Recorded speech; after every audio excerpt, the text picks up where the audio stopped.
Hello again, Internet. I hope this finds you well. It's morning and it's time for the second video. Now, in the first video we learned a little bit about what is what on the guitar, which bit is which, or which is what, as I think I said, with the idea that when I tell you to place your finger on the 5th fret of the G string, for example, you're going to know what the 5th fret is and you're going to know which one the G string is. So we've got a little bit of a frame of reference now. I can tell you something and you're going to understand what I mean. And in this lesson we're going to learn how to actually make a little bit of noise. Now, before we do that, I'm going to go back to a discussion that I had with a student who came a few years ago and said, what makes music music? Now, that's a really good question, and it was one that caught me a little bit off guard. And we threw around a couple of ideas and came to the conclusion that it's rhythm. It's rhythm that makes music music. You can have notes,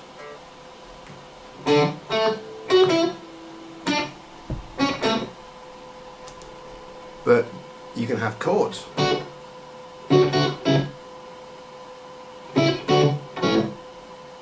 But without rhythm underpinning them, it's just random. There's nothing pulling it all together. With rhythm, even just a single note, there's music there. It's not fantastic music, admittedly, it's not going to win you a Grammy, but there's something there, there's something musical. So the first thing we're going to do is learn to tune in the sense of rhythm. We're going to start tapping the foot, then we're going to go to clapping the hands, and then we're going to go to playing the open strings of the guitar. When I say open strings, I mean like so. I'm not using this hand to fret any notes, I'm just using either a plectrum, or hell, you can just even use your thumb. Whatever's most comfortable. We'll also learn the names, excuse me, the names of the strings as we go across, because I think I forgot to put that in the last video. Bear with me, as I am a little bit new to doing lessons to camera. So here we go then. I'll put the drums on. There we are. And I want you to start by tapping your foot. When we've got that, let's now try clapping the hands in time with the beat. 1, 2, 3, 4. 1, 2, 3, 4. Okay, once you've got that, and by the way, feel free to pause me at any stage. And when you're practicing this, I would recommend using either a metronome or a drum machine app or a metronome app, or well, you can just use even just tapping your own foot and following that. So once you're happy tapping the foot and clapping the hand, let's try playing the open guitar strings. So this first one, this is the low E string. And yes, it is highest up off the floor, but it produces the lowest note. 1, 2, 3, 4. And then we'll go on up to the next string, which is the A. 1, 2, 3, 4. 1, 2, 3, 4. When you're happy with that, onto the D.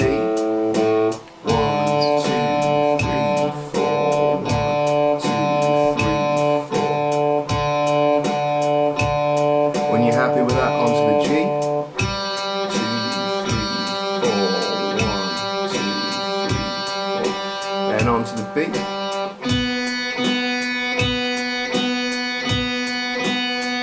And then finally the high E.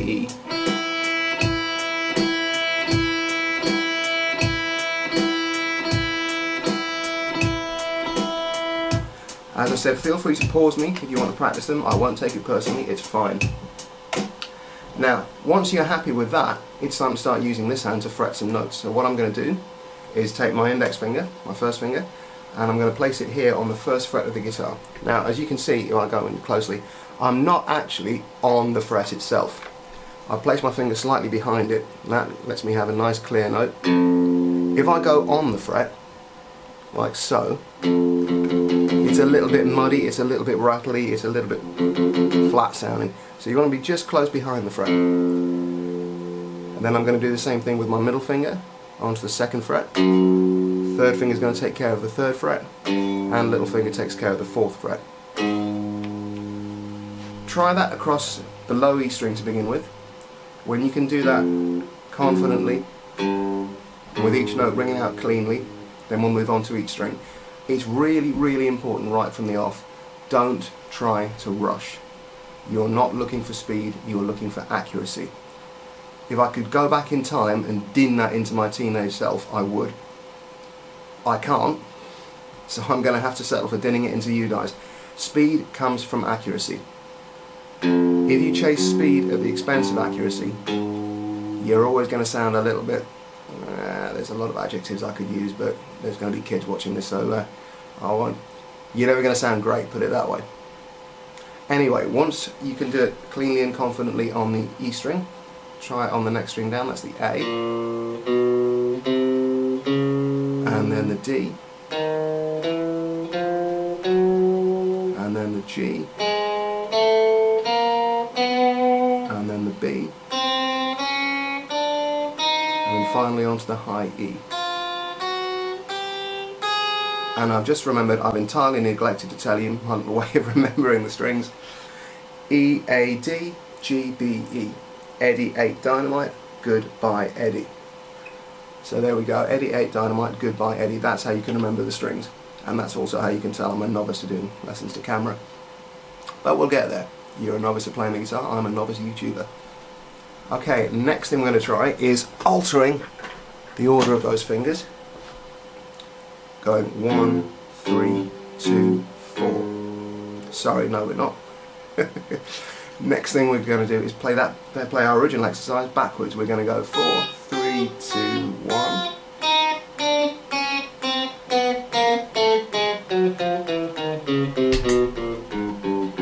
And again, go slowly, be careful. You are allowed to look at what you're doing. I actively encourage it. So make sure, as you're picking the notes, look at the string before you pick it. Make sure that your pick is where you think it's going to be. Make sure that your fingers are where you think they're going to be. Particularly moving that exercise downwards as you're leading off with your little finger. Now your little finger is weak, your little finger is lazy. The reason being you don't do anything much with it. In all the time that I've been doing this job, that's what we're doing, 12, 13 years now, the only uses for the little finger that I've been given are touch typing, sign language, and apparently if you're good at basketball you can use it to get a little bit of spin on the ball. So there you go. So the connection between your brain and your little finger is rusty and slow. This is not going to be doing what you want it to do. So take it slow, consciously control each note. A very wise man, named Justin Sandercoe in fact, says that practice does not make perfect, it makes permanent. If you're practicing doing something the wrong way, you're just going to get better at doing that wrong way. Very, very eloquent and concise way of putting it. Anyway, once you can do that and all your notes are clear, all your notes are confident, let's try changing that pattern. We're going to go 1, 3, 2, 4. And again, once you're happy with that, take that all the way across the strings. E, A, D, G, B, E, Eddie ate dynamite, goodbye Eddie. And once you got to the top, turn it around and play it backwards. 1, 3, 2, 4 becomes 4, 2, 3, 1.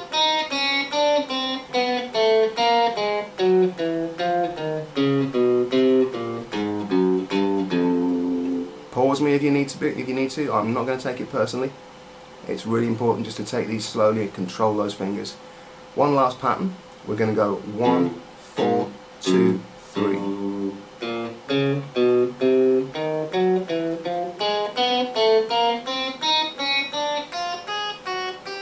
And then turn that around. 3, 2, 4, 1.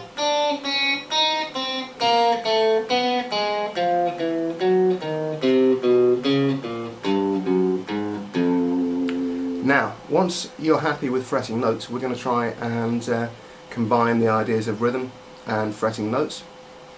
And we're going to play a simple little blues riff. We're going to play this all along the low E string, Eddie. And I'm going to play the open string 3 times. 1, 2, 3. And then I'm going to play 2 notes in quick succession. The 5th fret, which I'm using my 3rd finger for, and then the 3rd fret that I'm using my 1st finger for. You're learning guitar, I'm learning YouTube.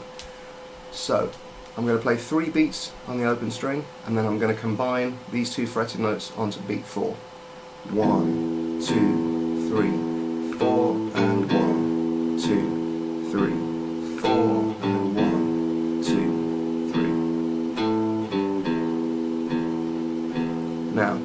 Once you've got the hang of placing the fingers in the right place, let's put the drums on and try that. In fact, let's slow that down a little bit. That's a little bit more chilled. 3, 4, 1, 2, 3, 4, and 1, 2, 3, 4, and 1, 2, 3, 4, and 1, 2, 3. Now, when you've got the hang of that, it's worth trying to move that riff all the way across the strings, across each string in turn, as the challenge of picking on each string is a little bit different. So I'm going to try this on the A string now. 1, 2, 3, 4, and 1, 2, 3.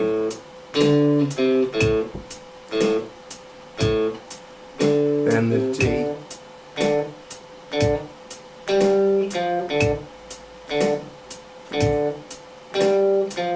And then the G.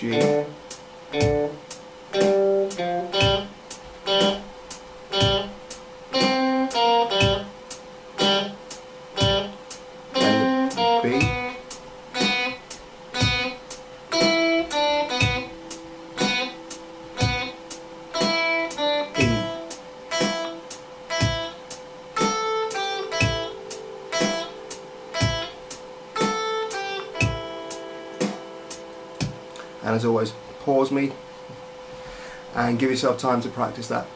Okay, that wraps things up for this first lesson. I think I've got everything covered. If I've missed anything, please feel free to savage me in the comment section, as that's what YouTube is there for. In terms of practice, practice is an essential. Practice is where your fingers take on board and internalise what we've learned. You want to be looking at practicing every day. I would advise ideally 2 sessions, 5 minutes each. No longer than that, because in these early days it's going to hurt. The strings bite into your fingers. It takes a lot of physical work to play the guitar. So no longer than 5 minutes. And if you can do 5 minutes in the morning, 5 minutes in the evening, start with the open strings, play to a rhythm. Then do the fingering exercises, and then the blues riff, ideally to a beat. If you can do 2 lots of 5 minutes doing those exercises within, I'd say, a week, 2 weeks, depending on what your circumstances are, and obviously everybody learns things at different rates. Week to 2 weeks, you have those basic ideas down, and you'll be ready to move on to some chords. I should say as well, move that riff onto the A string, add a note in, speed it up,